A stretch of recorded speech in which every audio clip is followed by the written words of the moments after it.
जय हिंद दोस्तों, मैं अरुण कुमार पाठशाला फॉर जीएस में आपका स्वागत करता हूं।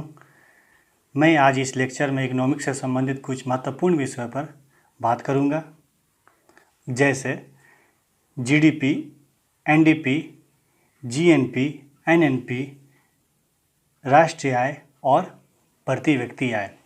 ये टॉपिक बहुत ही छोटा है बट बहुत ही महत्वपूर्ण है इकोनॉमिक्स के लिहाज से, और हम बहुत ही विस्तार से समझाने की कोशिश करेंगे और आशा करेंगे कि आप भी इस वीडियो से ज़्यादा फ़ायदा उठाएं। तो चलिए फिर शुरू किया जाए। तो आज का हम टॉपिक लिख देते हैं। मेरा टॉपिक है GDP, NDP, GNP, NNP, national income,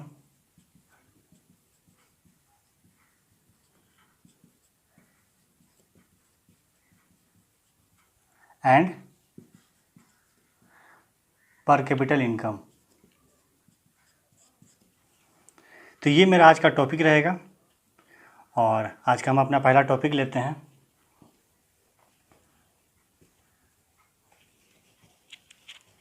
GDP. अगर किताबी भाषा अगर हम देखें और थ्योरी के हिसाब से रटने के लिए, याद करने के लिए अगर जीडीपी की से पूछा जाए तो जीडीपी का मतलब लोग इसे ही बताएंगे कि अंतिम किसी भी वस्तु का अंतिम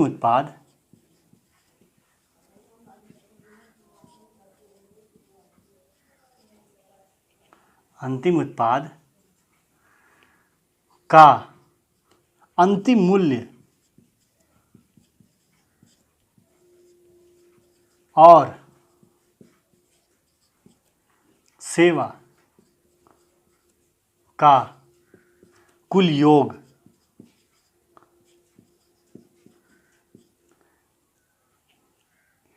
जीडीपी कहलाता है।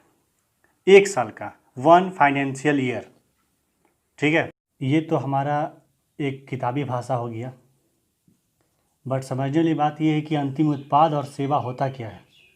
अब हम उस पर बात करें कि अंतिम उत्पाद आखिरकार होता क्या है और सेवा क्या है। तो हम लिखते हैं अंतिम उत्पाद।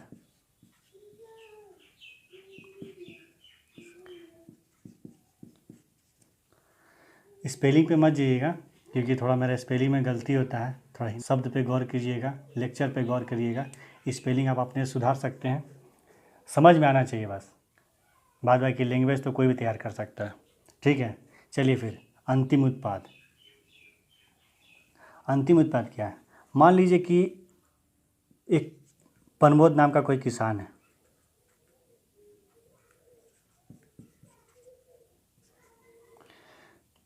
वो कपास का खेती करता है। ठीक है, 100 रुपये का बीज लेकर के आया, मेहनत किया, किसानी किया, फसल उपजाया। उसके बाद इसे कपास को धागा मिल को 500 रुपये में बेचता है। धागा मिल धागा बना करके कपड़ा मिल को 1000 रुपये में बेचता है। अब कपड़ा मिल इस धागा को से एक कपड़ा बनाता है, जो वो कपड़ा 2000 रुपये में सेल करता है। लगता है कि ब्रांडेड कपड़ा है। ठीक है, चलिए मान लेते हैं कि रेड टेप कोई कंपनी है जीन्स का, और ये एक जीन्स बनाया 2000 रुपये का। ठीक है, तो ये जो उत्पाद है इस कपास से लेकर के यहाँ तक, ये कपास नहीं, ये कपड़ा, ये जीन्स। अब यहाँ पे कुछ भी हो सकता है, शर्ट, पैंट, जीन्स, गंजी, कुछ भी हो सकता है। तो ये जो उत्पाद है ये कहलाता है अंतिम उत्पाद। ठीक है, ये कहलाता है अंतिम उत्पाद। अब ये जो है उत्पाद, ये ऐड होता है जीडीपी में। ठीक है, ये उत्पाद का प्राइस जो है, ये उत्पाद का प्राइस ऐड होता है जीडीपी में। अब आप लोगों के मन में ये सवाल उत्पन्न हो रहा होगा, ठीक है, कि ये जो 2000 जो प्राइस है, ये जो 2000 है, हम 100 बना रहे हैं कि 10 पॉइंट बना रहे हैं कि 1000 पॉइंट बना रहे हैं, ये सरकार को पता कैसे चलेगा? ठीक है, ये मन में सवाल उत्पन्न होगा कि ये सरकार को पता कैसे चलेगा। तो उसके लिए हम आपको बता रहे हैं। देखिए, भारत में जितनी भी कंपनियां हैं, ये कंपनियां का सरकार से लाइसेंस लेना पड़ता है हमको अपना कंपनी खोलने के लिए। ठीक है, अब ये कंपनी या तो मैन्युफैक्चर के फील्ड में हो सकता है या फिर सेवा के क्षेत्र से हो सकता है। तो अगर हम मैन्युफैक्चर कर रहे हैं तो हमको ये सरकार को हर साल ये ब्यौरा देना पड़ता है, जिसको रिटेन के तौर पे कहा जाता है, जिससे हम टैक्स हम सरकार को पे करते हैं। हर साल ब्यौरा देना पड़ता है कि हम क्या बना रहे हैं। पहले तो हमको कंपनी खोलने से पहले ही सरकार को ये ब्यौरा देना पड़ता है कि हम किस चीज़ का कंपनी खोल रहे हैं। तो अगर सरकार से अप्रूवल मिलता है, सरकार से यहाँ आप ये कंपनी खोल सकते हैं, तभी हम अपने भारत में चाहे किसी भी जगह एक कंपनी का स्थापना, एक कंपनी खोल सकते हैं, कुछ मैन्युफैक्चर कर सकते हैं। तो ये सरकार के पास ब्यौरा रहता है कि फलना नाम का एक आदमी है, वो फलना चीज़ का कंपनी खोला है, जिसमें वो पाइंट मैन्युफैक्चर कर रहा है, कि बिस्कुट मैन्युफैक्चर कर रहा है, कि मिक्सचर मैन्युफैक्चर कर रहा है, कि अलमारी की, पलंग की, चाहे कुछ भी चीज़ क्या मैन्युफैक्चर कर रहा है। रेड टेप कंपनी है जिसका मालिक लूटन है, और वो सरकार को पता है कि लूटन, रेड टेप कंपनी का मालिक लूटन है, जो जीन्स बनाता है। चलिए, इतना तो आप लोगों को समझ में आ गया कि कैसे सरकार को पता चलता है। हम इस कंपनी की स्थापना किए तो पहले सरकार से अप्रूवल लेना पड़ता, तो सरकार जब अप्रूवल से मिल गया तब हम इस कंपनी की स्थापना की, एक जीन्स बनाने का। चलिए, रेड टेप एक कंपनी है जो लूटन का है और ये जीन्स बनाता है। अब बात यहाँ, मेरा पॉइंट ये था कि हम जीन्स बना कितना रहे हैं और इसका अंतिम मूल्य सरकार के पास पहुँचेगा कैसे? अब पहुँचेगा इससे कि हर साल आपको पता होगा कि हर साल हम लोग टैक्स पे करते हैं। भारत के लोग हर साल टैक्स पे करते हैं। तो टैक्स पे करने से पहले हम लोग को रिटर्न फाइल करना पड़ता है। अपने कंपनी का एक साल में कितना अर्निंग है, कितना खर्च किए, कहाँ से हम कमाएं, ये हमको फाइल करना पड़ता है। ये सरकार को हमको बताना पड़ता है कि इस साल का, इस फाइनेंशियल ईयर में मेरा इतना इनकम हुआ, मेरा इतना खर्च हुआ, हम इतना कमाए, हम इतना व्यय किए। ठीक है, तो इसी से सरकार को पता चलता है कि एक इस कंपनी से कितना जीन्स मार्केट में पहुंचा। एक साल में 100 जीन्स लूटन के कंपनी रेड टेप ने बनाया और ये कंपनी ये 100 जीन्स मार्केट में आज पहुंच चुका है। तो ये 100 जीन्स का पैसा 2000 रुपया ऐड होकर के इंटू 100, यानी कि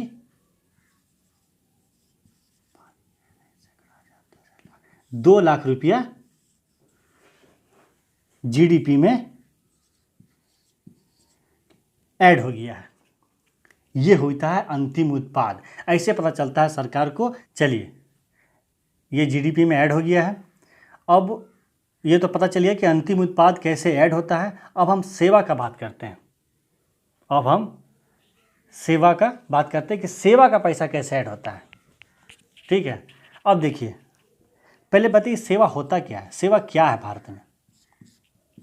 चलिए, इसको बहुत ही एक छोटा सा एग्जांपल समझते हैं। बहुत ही छोटा एग्जांपल से मान लीजिए कि हम एक सिंपल सा बता रहे हैं कि वस्तु और सेवा में क्या फ़र्क है। सिंपल चीज़ है, अगर हम किसी से पैसा दे करके कोई ऐसा चीज़ खरीदते हैं जिसको हम छू सकते हैं, जिसको हम पकड़ सकते हैं। मान लीजिए कि हम दुकान गए, 110 रुपये दिए, इस पेन को खरीदें, तो ये मेरा वस्तु हुआ। ठीक है, और हम हॉल जाते हैं, टिकट कटाते हैं 100 रुपये का, और जाकर के फिल्म देख करके आते हैं, जिसको महसूस कर सकते हैं, जिसको छू नहीं सकते हैं, सिर्फ महसूस कर सकते हैं, उसको उठा नहीं सकते हैं, उसको पकड़ नहीं सकते हैं। तो ये मेरा सेवा हो गया। ठीक है, सिंपल सी बात है। जिसको पैसा दे करके कोई वस्तु को हम घर लेकर के आ सकते हैं, जिसको हम उठा सकते हैं, जिसको पकड़ सकते हैं, अपने हाथों से महसूस कर सकते हैं, वो वस्तु होता है। और जिससे पैसा दे करके हम सिर्फ महसूस कर सकते हैं, ना हाथ से, ना किसी चीज़ से, सिर्फ अपनी आँख से, अपने दिल से, अपने मन से, अपने दिमाग से सिर्फ महसूस कर सकते हैं, वो होता है सेवा। ठीक है, तो इतना आप लोगों को समझ में आया कि वस्तु और सेवा में फ़र्क क्या है। तो अब सेवा क्या है, सेवा का कौन कौन सा फील्ड है। तो सेवा का फील्ड देखिए, टेलीकॉम,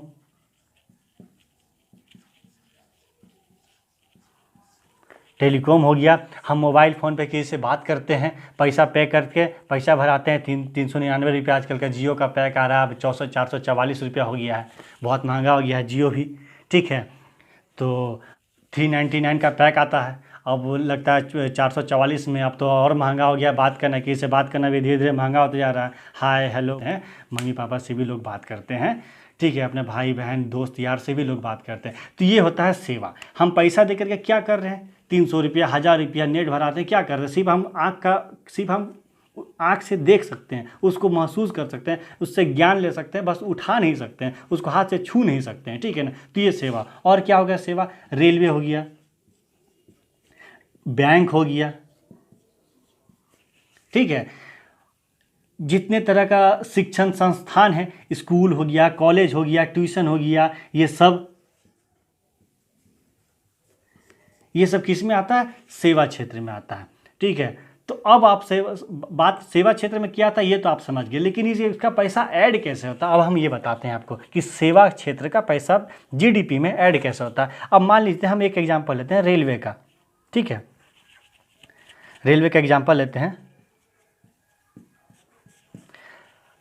आप गौर करते हैं कि रेलवे हर साल, आज से अब तो लगता है कि लगता नहीं है, अब तो क्या बोलते हैं, आम बजट में ही रेलवे का बजट पेश होता है। इससे लगभग कुछ समय पहले रेलवे का अलग बजट पेश होता था।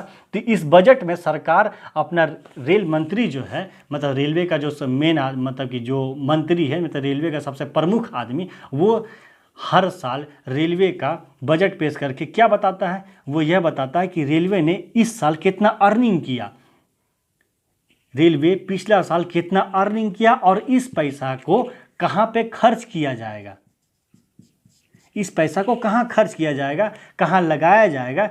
इस रेलवे का पैसा से जितना पिछला साल अर्निंग हुआ है वो आने वाले साल में कहाँ खर्च किया जाएगा, कितने कोई को वेतन दिया जाएगा, किसको पेंशन दिया जाएगा, ये सब सरकार ब्यौरा पेश करती है सरकार को, यानी केंद्र सरकार को, यानी कि सीएसओ को, ठीक है। चलिए एक चीज़ तो बताना ही भूल गए, जीडीपी का गणना कौन करता है, सीएसओ करता है, ठीक है। और सीएसओ का स्थापना कब हुआ था, तो सीएसओ का स्थापना हुआ था 1952 में, लगभग 2 मई शायद, हाँ 2 मई, नहीं 1951 में, सॉरी 1951 में सीएसओ का स्थापना हुआ था 2 मई, ठीक है, 1951 में सीएसओ का स्थापना हुआ था 2 मई में। तो इसका गणना सीएसओ करता है। तो हम रेलवे अपना पर ईयर का अर्निंग, अपना एक्सपेंडिचर, कि हम कहाँ खर्च कर रहे हैं, हम कहाँ से कमाएं, ये ब्यौरा सरकार को पेश करती है। तो ये ब्यौरा सरकार को पेश करती है कि हम कितना वेतन, हम एक साल में रेलवे से कितना कमाएं, और जितना ही हम कमाते हैं, मान लीजिए कि 100 रुपया कमाता है रेलवे, तो इसी 100 रुपया से ही तो लोगों को पेमेंट मिलेगा, इसी 100 रुपये से लोगों को वेतन मिलेगा जो ये इसका रेलवे का कर्मचारी है। इसी 100 रुपये से आगे का मैन्युफैक्चर भी होगा, इसी 100 रुपये से आगे का रेलवे का विकास होगा, इसी 100 रुपये से पुल बनेगा, इसी 100 रुपये से रेलवे ब्रिज बनेगा, रेलवे कॉलोनी में विकास होगा। तो ये सब चीज़ है। तो जब हम 100 रुपया कहीं दिए कि रेलवे का कुल कमाई आज एक साल का 100 रुपया है और यही जीडीपी में ऐड होता है, तो हमको किसी भी आदमी का पेमेंट ऐड करने का ज़रूरत तो है नहीं। हमको इस रेलवे में काम करने वाले किसी भी व्यक्ति का पेमेंट, सैलरी ऐड करने का ज़रूरत तो नहीं है, जब हम कुल ही ऐड कर ले रहे हैं डायरेक्ट जीडीपी में। तो जब बजट में कुल बता ही दे रहे हैं कि रेलवे से एक साल में इतना अर्निंग हुआ है, ठीक है। तो इसी तरह से सेवा का पैसा, चाहे इसी को बैंक पे ले लीजिए, तो बैंक भी हर साल अपना ब्यौरा देती है कि हम इतना कमाए हैं, इतना खर्च किए हैं, इतना लोन दिए हैं, सब चीज़ ब्यौरा सरकार को पेश करना पड़ता है। तो ही जो कुल पैसा होता है, कितना हम एक साल में कमाए, ये पैसा डायरेक्ट जीडीपी में ऐड हो जाता है, ना कि किसी आदमी से पूछा जाता है। चाहे कोई आदमी जाके बताता है कि हम इतना कमाए हैं, इतना किए हैं, इतना खर्च कर रहे हैं, हम इतना क्या कर रहे हैं, इससे मतलब नहीं कि हम कितना पेमेंट दे रहे हैं। डायरेक्ट बैंक का हो, चाहे रेलवे का हो, चाहे किसी भी सेवा क्षेत्र का किसी भी कंपनी का हो, एक साल में उसको अपना ब्यौरा सरकार को देना पड़ता है कि हम एक साल में कितना अर्निंग किए, और यही अर्निंग जा करके डायरेक्ट जीडीपी में ऐड हो जाता है। तब आप समझिए कि जीडीपी अंतिम उत्पाद और सेवा क्या होता है, इतना आप लोगों को समझ में आ गया। अब हम बताते हैं कि जीडीपी एक्चुअली, अब तो ये समझ में आया कि जीडीपी क्या है। अब एक चीज़ और बताते हैं, जीडीपी एक्चुअली निकलता कैसे है। कुछ और बात है जीडीपी में, ठीक है। चलिए अब दिखाते हैं कि जीडीपी एक्चुअली होता है क्या है। मान लीजिए ये देश है, ये इस देश का बाउंड्री है, ठीक है। ये देश भारत, इस देश का बाउंड्री। जीडीपी का फुल फॉर्म क्या होता है? सकल घरेलू उत्पाद। ये क्या है? घरेलू। घरेलू मतलब डोमेस्टिक, ग्रोस डोमेस्टिक प्रोडक्ट इसको बोला जाता है, ठीक है। हम इसमें गौर कीजिएगा आप लोग, ये क्या है? घरेलू। घरेलू मतलब कि एक घर का अंदर, मान लीजिए भारत एक घर है और हम अपने घर को बाउंड्री से घेरे हुए हैं, तो इस घर के अंदर जितनी भी कंपनी है, जितनी भी अर्निंग होता है, इस घर के अंदर एक साल के अंदर किसी भी वस्तु का अंतिम उत्पाद का अंतिम मूल्य जीडीपी में ऐड होता है। अब आपके दिमाग में ये सवाल उत्पन्न होता होगा कि भारत देश है, इसमें भारत का कंपनी है, अंबानी का कंपनी है, टाटा का कंपनी है, तो इसमें क्या विदेश का कंपनी नहीं है? विदेश का कंपनी है। ब्लैकबेरी का कंपनी है, एप्पल का कंपनी है जिसको आईफोन कहते हैं, ठीक है। अमेजन है, एमआई का मोबाइल है, सबका फैक्ट्री लगा हुआ है।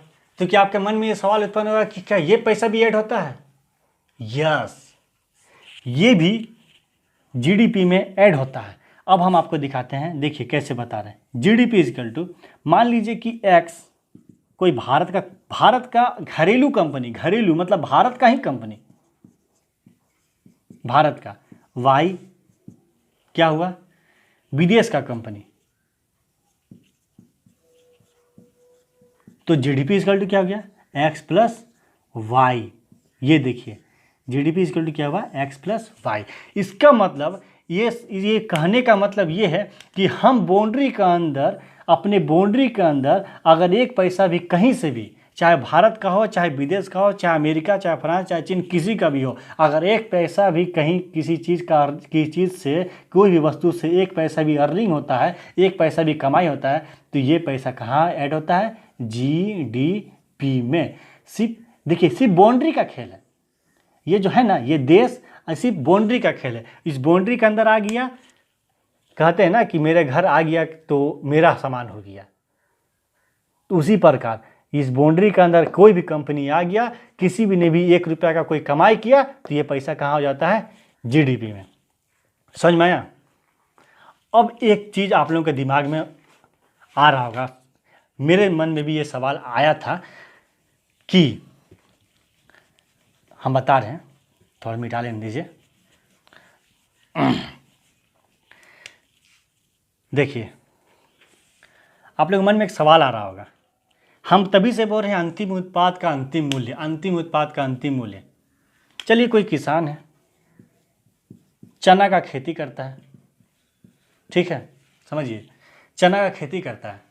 चना से क्या बनता है? बेसन, सत्तू और भी बहुत चीज़ बनता होगा, अभी तो हम इतना ही जान रहे हैं कि बेसन और सत्तू बनता है, ठीक है। अब ये जो बेसन और सत्तू है, ये अंतिम उत्पाद है, ऐसा हम कह रहे हैं। लेकिन जब ये पढ़े थे, जब हम भी ये इकोनॉमिक्स पढ़ना स्टार्ट किए, तब मेरे मन में ये सवाल नहीं आया था कि बेसन सत्तू अंतिम उत्पाद है। मेरे मन में सवाल क्या आया था, हम बताते हैं क्या आया था।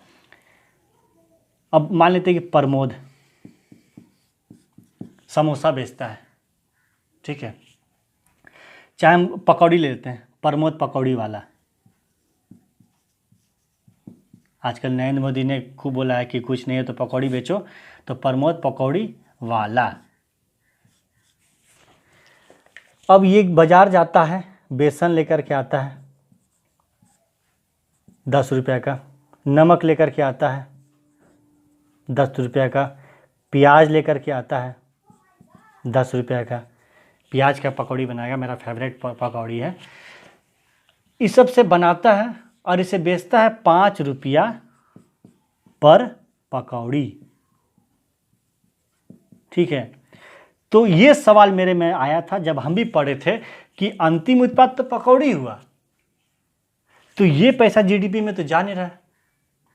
ये पैसा कैसे पता चले कि जीडीपी में कैसे ये पकौड़ी बना रहा है कि समोसा में? तो इसी प्रकार का तो बहुत लोग हैं जो फुचका बना बेच रहा है, जो पकौड़ी बेच रहा है, जो समोसा बेच रहा है, क्या क्या क्या क्या बेच रहा है।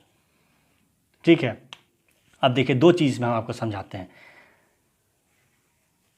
इसमें दो चीज़ आपको समझाते हैं। 5 रुपया का पर पकौड़ी, दो चीज़ में आपको समझाते हैं। देखिए क्या है, 5 रुपया पकौड़ी जो खरीदने जा रहा है वो आदमी पैसा कहाँ से लेकर के आएगा? उसके पास 5 रुपया आया कहाँ से?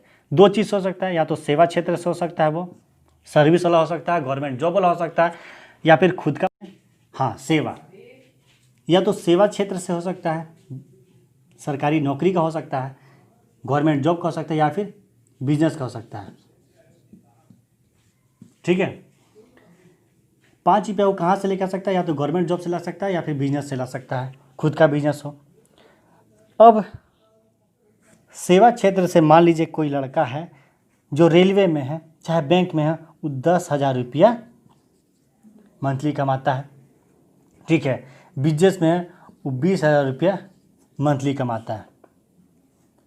तो इसका साल का कितना हो गया? हम इसका मानते हैं। चलिए पहले सेवा का बात करते हैं।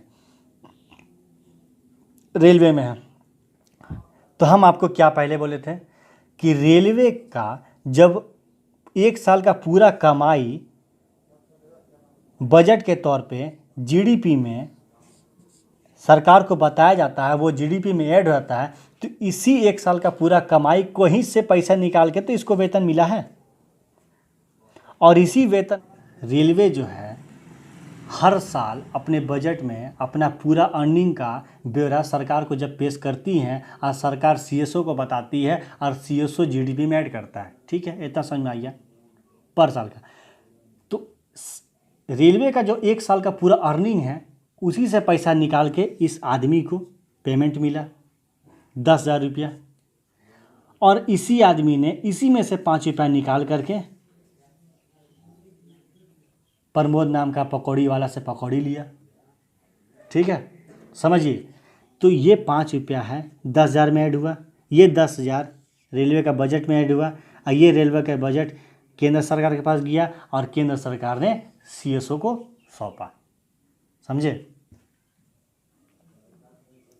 ठीक है, तो मेरा पैसा यहाँ पे ऐड हो चुका है। हम पैसा, ऐसा तो नहीं है कि हम एक महीना में 10,000 रुपया कमा रहे हैं, बट अगर हमको पकौड़ी खाना रहे तो हम मशीन रखें अपने पास और 5 रुपया छाप करके जा रहे हैं पकौड़ी खरीदने के लिए। ऐसा तो नहीं है।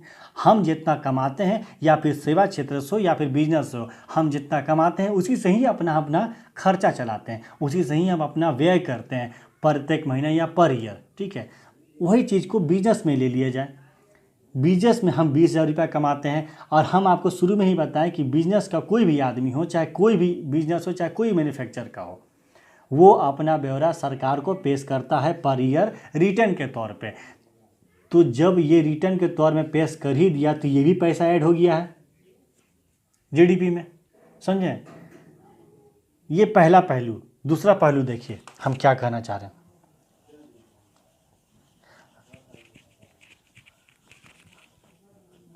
आपको टैक्स के बारे में, टैक्स के लिए हम एक अलग क्लास लेंगे। बस छोटा सा एक चीज़ हम आपको बता रहे हैं कि थोड़ा सा कुछ ना कुछ तो टैक्स के बारे में आप जानते होंगे। टैक्स भारत के सभी लोग पे नहीं कर सकते हैं। ठीक है, टैक्स जो है भारत के सभी लोग पे नहीं कर सकते हैं। कौन पे? उसका भी एक मापदंड तैयार किया गया है।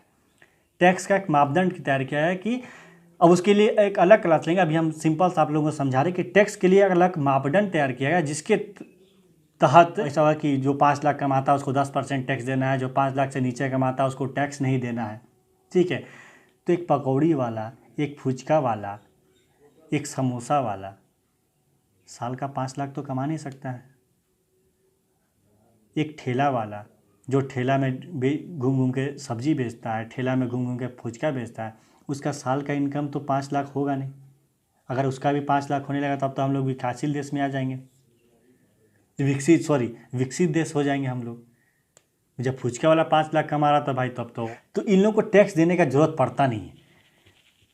ठीक है, तो ये लोग अपना ब्यौरा दे या चाहे ना दे, इससे सरकार को फर्क पड़ता नहीं। क्या के लिए ऐसा नियम ही कहता है कि टैक्स के लिए अलग अलग क्लास लेंगे।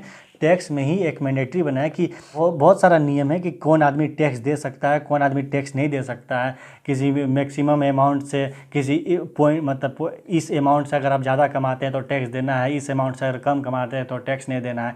तो जो फुचका वाला चाहे समोसा वाला उससे कम कमाते हैं तो उसको टैक्स देने का ज़रूरत नहीं, उनको रिटर्न फाइल करने का ज़रूरत नहीं है। तो इसके पास सरकार के पास ब्यौरा जाता नहीं, इसीलिए ये सब मैंडेटरी, ये सब जीडीपी में ऐड होता नहीं है एक्चुअली। ठीक है, दोनों चीज़ विधिवत समझा दिए कि क्या कहा जा रहा है। तो जीडीपी हो गया है क्लियर। अब हम भी तो मेरा कंप्लीट हो गया। अब हम आते हैं एनडीपी में। एनडीपी में क्या है, सब चीज़ें हैं, सिर्फ यही अलग है, नेट। अब ये नेट क्या है, नेट कीवर्ड हुआ, नेट डोमेस्टिक प्रोडक्ट। ठीक है, अब नेट क्या है आपको समझाते हैं। नेट समझाने से पहले आपको हम डेप्रिसिएशन का मतलब समझाते हैं कि डेप्रिसिएशन क्या है।